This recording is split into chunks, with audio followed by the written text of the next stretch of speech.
Et on va commencer par un focus sur ces enjeux stratégiques avec un dialogue État, donc DGEFP et OPCO-EP avec Rachel Bécuve et Arnaud Muret qui vont me rejoindre.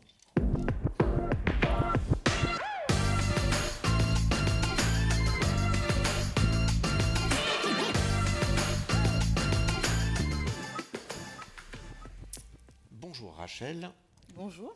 Alors peut-être un premier mot tout d'abord pour poser un peu le cadre et les ambitions des pouvoirs publics en matière de transition écologique et énergétique. Quels sont les principaux objectifs des pouvoirs publics de la DGEFP sur ces enjeux ? Alors, tout d'abord, merci de cette invitation. Je suis toujours ravie de venir à ces rencontres. J'étais déjà l'année dernière sur d'autres sujets, mais je voulais remercier OPCO-EP de m'avoir invité encore aujourd'hui pour parler de transition écologique parce que c'est des sujets qui nous tiennent à cœur. Alors, pour revenir sur la stratégie et l'importance de la prise en compte de cette thématique par l'État, je voulais vous dire que d'abord, effectivement, on est dans une séquence où cette transition écologique, il faut qu'on la prenne et qu'on l'anticipe le plus possible. Dans ce cadre, on a plusieurs sujets. On a des métiers qui vont être créés. On estime à peu près entre 200 000 et 500 000 métiers nouveaux liés à la transition écologique d'ici 2030, ce qui est quand même beaucoup. À côté de ça, on a aussi des métiers qui doivent évoluer, qui existent toujours, mais qui doivent prendre cette compétence, enfin, ces nouvelles thématiques dans les compétences qui seront mises en œuvre. Et puis à côté de ça, effectivement, on a comment on arrive à matcher et reconvertir tous nos salariés vers ces transitions écologiques, puisqu'on n'arrivera pas, in fine, avec, j'allais dire, que de la formation initiale, à faire évoluer les compétences.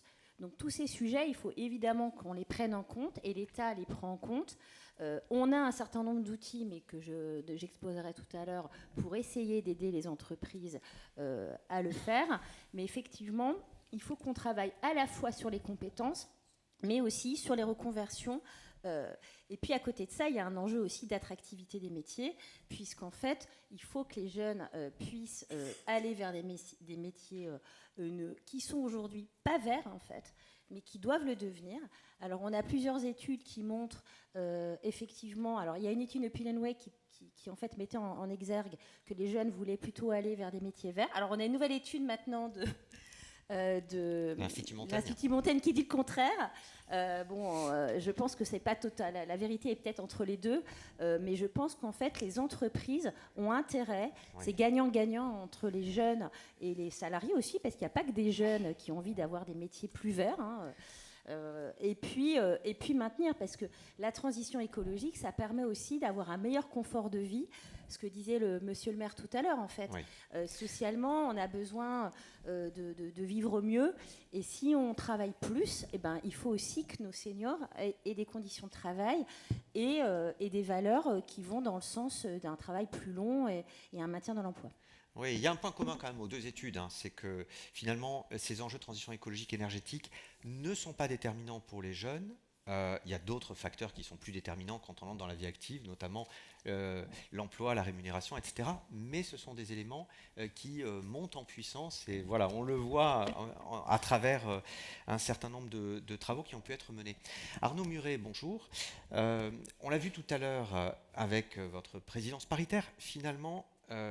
il y a la loi climat et résilience, de nouvelles prérogatives pour les OPCO. Il y a un axe stratégique et puis il y a aussi les enjeux de transition qui s'imposent à l'OPCO en tant qu'entreprise, avec un enjeu d'acculturation et de sensibilisation des salariés aussi en interne pour pouvoir ensuite mieux accompagner entreprises et salariés.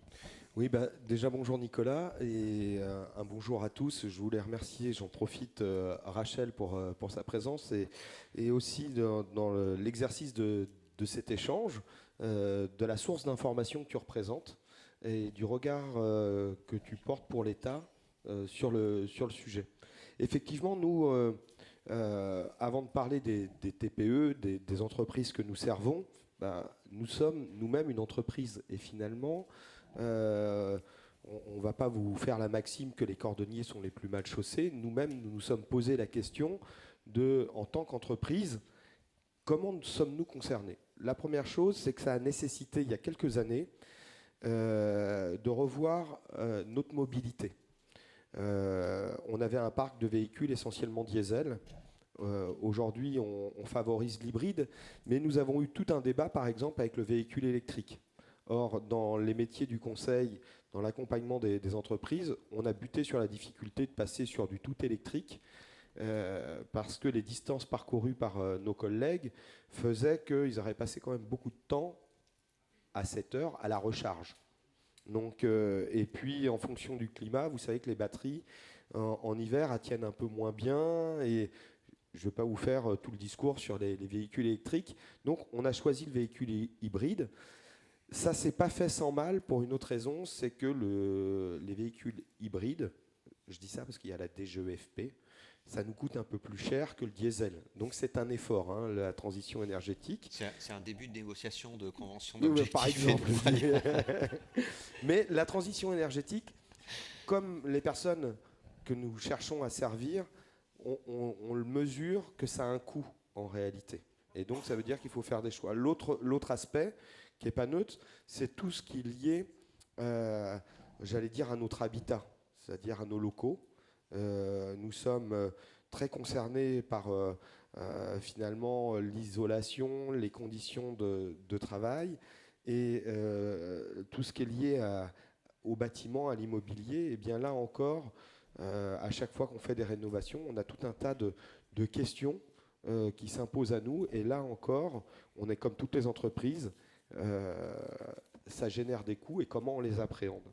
Et puis il y a l'ensemble des collègues aussi, parce que toutes ces démarches, du jour au lendemain, quand on dit on va changer les véhicules, quand on va revoir notre immobilier, ça veut dire aussi qu'il faut embarquer, on est plus de 1100 collaborateurs, tout le monde dans cette démarche, à la fois de la sensibilisation. Quand notre conseil d'administration nous vote une orientation stratégique où on parle également de décarbonation, qu'est-ce que ça veut dire pour nous? Donc au sein de l'OPCO, en tant qu'opérateur, eh bien, nous-mêmes, nous devons rechercher l'exemplarité, même si ce n'est pas évident. Merci. Rachel Bécuve, on en vient aux moyens, aux leviers. Quels sont aujourd'hui les moyens dont dispose l'État pour accompagner les OPCO et les acteurs d'une manière générale sur la transition? Encore un peu, les moyens.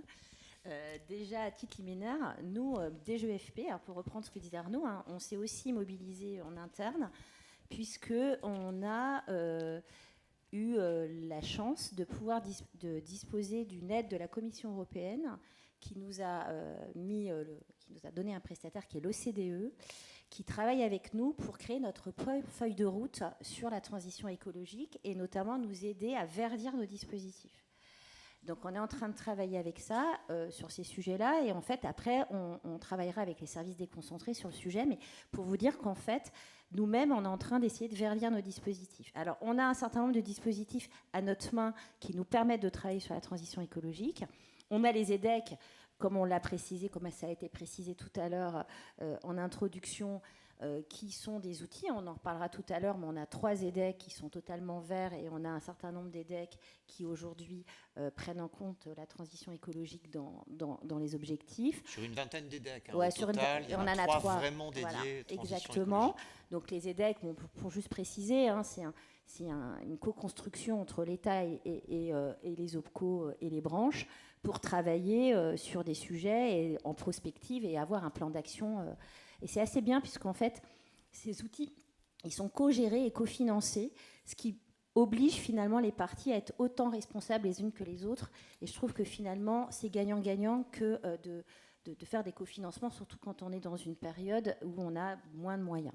Deuxième outil qui est à la main, dont dispose l'État et d'ailleurs confié aussi aux OPCO pour travailler sur la transition écologique et énergétique, qui ne sont pas, qui est la PCRH, donc la prestation de conseil en ressources humaines, qui permet aux TPE, hein, c'est vraiment l'objet de permettre pour les TPE qui n'ont pas finalement la structure existante pour les aider en matière de ressources humaines ou en matière de droit du travail, de les aider à faire évoluer leur entreprise. Ça passe sur le temps de travail, l'attractivité, mais la transition écologique, c'est aussi un sujet. Et là, pour 2025, il y aura des fonds Oui, il y a des fonds. Alors, je sais qu'il y a un certain nombre de crainte. Les fonds sont là en 2025. Ils avaient été gelés dans le cadre le fait de ne pas avoir loi de finances en début d'année. Donc c'est vrai qu'on était très prudent puisqu'on n'avait pas, puis parce que voilà, l'État ne pouvait pas s'investir juridiquement sans qu'on ait loi de finances. Il fallait que l'État donne sa copie financière sur 25 avant qu'on nous débloque les crédits. Donc là, la copie a été rendue, discutée avec la direction du budget, et donc les crédits PCRH sont présents. Je n'ai pas le montant, là, vous allez me demander le montant. Pas forcément à la même hauteur qu'en 2024. Non, on en aura moins, mais ils sont maintenus, et je trouve que c'est important parce que c'est un outil qui est vraiment très très efficace, et quand on demande aux entreprises qui l'ont utilisé, ils ne regrettent pas et continueront à l'utiliser. Troisième outil qui peut être à la main de l'État, mais de manière un peu plus, qui est peut-être moins à la main de la DGEFP, mais plus de manière globale, c'est dans le cadre de France 2030, l'AMI-CMA, qui a permis de travailler... L'appel à manifestation d'intérêt pour les compétences et métiers d'avenir. Merci, c'est gentil, parce que je ne sais pas si j'ai réussi à finalement avoir l'acronyme, mais donc on a eu beaucoup voilà, pour le peu de ressources sur cet outil. Il y a un certain nombre de projets qui ont été développés, et beaucoup sur la transition énergétique avec la MICMA. Oui. Arnaud Muret, dans ce contexte-là, finalement, quels peuvent être les leviers côté OPCO? Il y a des financements qui subsistent, d'autres qui disparaissent, d'autres qui baissent. Quels peuvent être les moyens de financer et quoi financer en matière de transition? Comme ça a été dit, on a, comme l'a rappelé Rachel, il y a des financements. Ça, c'est une certitude. Et ces financements, aujourd'hui, quand on les regarde, on en a qui sont issus du FNE, du FSE. Alors, c'est que des acronymes, tout ce que je viens de vous dire. Je vais vous faire la litanie, FSE+. On a des enveloppes d'appui au conseil RH. Mais si je résume tout ça, une fois qu'on s'est dit qu'on avait de l'argent, c'est la deuxième partie de la question, mais c'est pour faire quoi? Déjà deux choses, on a parlé plusieurs fois du mot EDEC, et pour que chacun, comme tu as développé les acronymes tout à l'heure, je veux simplement rappeler qu'un EDEC, c'est l'engagement de développement de l'emploi et des compétences. Donc effectivement, il y en a un à destination de la transition énergétique. Et quand on regarde les enveloppes, je vais prendre l'exemple, on part de ce qu'on connaît, qui est l'OPCO-EP. On a évidemment du FNE à la hauteur de 1,7 million d'euros, mais l'OPCO-EP a souhaité aussi mettre une enveloppe dite thématique pour la transition énergétique pour favoriser le financement de la formation. Et ça, je le fais indépendamment de tout ce qu'est le conseil que nous pouvons faire auprès des entreprises. Pourquoi je vous dis ça? Parce que finalement, quand on rentre dans le détail, le conseil aux entreprises, nous arrivons à le faire. L'EDEC le démontre, on est capable d'accompagner des branches au niveau national pour étudier l'impact de la transition énergétique, connaître l'état des lieux, faire l'état des lieux sur une branche de la transition, où ils en sont par rapport à cette question, de voir quels sont les métiers qui sont concernés, et puis comme l'a rappelé Rachel, la transformation qui est en train de se jouer, et de voir les nouvelles compétences. Ça, c'est l'EDEC national qui nous permet d'étudier avec les branches ce qui est en train de se jouer. Et puis nous avons des EDEC, on va dire, plus territoriaux qui se déclinent dans chacune des régions, où là nous avons, grâce à notre équipe du conseil, avec les délégués régionaux, la possibilité d'accompagner individuellement les entreprises. Et très concrètement, qu'est-ce que ça veut dire? C'est qu'on paye pendant 4 jours. En général, c'est un prestataire qui va dans l'entreprise, qui fait l'état des lieux avec l'entreprise, de où ils en sont par rapport à la question de la transition énergétique, quelles sont les compétences qui sont à mobiliser. Ensuite, on recommande la nomination d'un référent transition énergétique, et là, l'OPCO va venir avec une autre enveloppe en disant on va financer la formation de ce référent transition énergétique pour accompagner ce plan de développement. Ça, réellement, nous y arrivons. Et ça a permis de faire quoi, Arnaud? Cet EDEC à la fois national, ces plans d'action territoriaux, etc., ont permis à date, même si c'est encore en cours dans certaines régions ou pour certaines branches, ça a permis d'avancer sur quoi? Alors, immédiatement, c'est d'abord la prise de conscience qui était déjà là de façon certains diraient, un peu comme M. Jourdain qui faisait de la prose, de se dire finalement, on en était conscient, mais très opérationnellement, qu'est-ce que ça veut dire concrètement? Donc ça, c'est la première chose. Mais l'effet un peu qui se coule de cette chose, c'est que quand on regarde notre enveloppe qui normalement devrait servir à financer des formations autour de la transition énergétique, on a beaucoup de mal à la dépenser. C'est-à-dire que si nous prenons un catalogue de formations, dans la plupart des branches, vous allez très difficilement trouver une formation qui va s'appeler transition énergétique. Donc ça nous amène à nous poser plein de questions, parce qu'à ce stade, nous avons des moyens. La DGEFP, à travers Rachel, nous l'a rappelé, il y a de l'argent. Mais quand on rentre dans le dur de cette formation, de ces formations, eh bien, on est un peu pauvre. Ouais. Finalement, sur les actions de sensibilisation, on le verra d'ailleurs tout au long de la journée. La fresque du climat, des choses comme ça, remarquables. Il y a beaucoup de choses qui existent. Sur l'offre de formation, c'est tout l'enjeu de nos d'aujourd'hui, échanges. de se poser la question de ce que c'est concrètement, parce que ça veut peut-être dire qu'aujourd'hui, on a posé peut-être le problème de façon trop, je dirais, manichéenne, en se disant, est-ce que quand je prends les choses, est-ce que ça correspond à ça, ou est-ce que dans la pratique, il se passe autre chose? Et donc, c'est l'objet de ce dialogue aussi aujourd'hui, de s'interroger. Mais dans l'état actuel des choses, oui, le conseil aux entreprises, tout ça, on arrive à le consommer très bien, et il y a une vraie demande, et il y a un vrai besoin d'appui. En revanche, sur la partie purement formation, qui est notre cœur de métier en tant que financeur de la formation, là, c'est l'objet de cette journée, il faut qu'on creuse. En conclusion, Rachel Bécuve, double question. Un, peut-être, quel regard vous portez sur cet EDEC signé avec OPCO-EP et sur le périmètre des 54 branches? Et deux, de manière un peu plus globale, la transition écologique et énergétique, elle embarque énormément d'acteurs. On voit que parfois certains sont dans leur couloir. Comment est-ce qu'on peut peut-être mieux articuler demain les acteurs entre eux et les initiatives entre elles? Oui, alors, merci Nicolas, sur l'EDEC OPCO-EP, c'est un EDEC extrêmement ambitieux. Parce qu'on a NA3 qui sont sur la transition écologique, mais avec des branches qui sont pas un peu homogènes. Là, en fait, on a quand même, au sein d'un même EDEC, à la fois les remontées mécaniques qui sont quand même fortement impactées évidemment par le réchauffement, et il faut vraiment avoir un nouveau modèle, et puis à côté de ça, on a les concierges.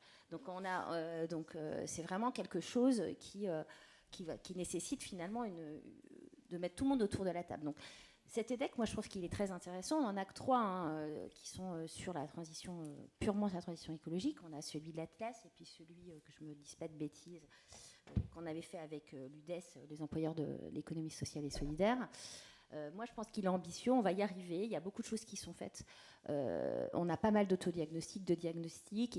L'idée, c'est vraiment qu'on arrive à faire un plan d'action. Et comme le disait Arnaud, il faut se mettre autour de la table, discuter, organiser, c'est très bien, mais derrière, il faut qu'il y ait une transformation. Et il faut qu'il y ait derrière des formations, il faut qu'il y ait un outil de formation qui soit adapté. Il faut aussi qu'on ait peut-être un peu de communication pour dire que c'est pas parce que c'est marqué, pas parce qu'il n'y a pas vert dans la formation que derrière, il y a du vert. Et donc, je pense que c'est important qu'on continue à travailler là-dessus. Et pour conclure, par rapport à ce que tu dis, Nicolas, sur la pluralité d'acteurs et comment on travaille ensemble, je pense qu'effectivement, il faut qu'on travaille sur une synergie des acteurs autour de ces sujets. On a une nouvelle gouvernance territoriale aujourd'hui avec les comités locaux pour l'emploi. Il faut qu'on inscrive le volet aussi compétences dans ces sujets, et je pense qu'il faut qu'on réunisse tous les acteurs autour de la table. Et l'État a son rôle à jouer. On a des acteurs dans les territoires, au sein, par exemple, de la DRETS.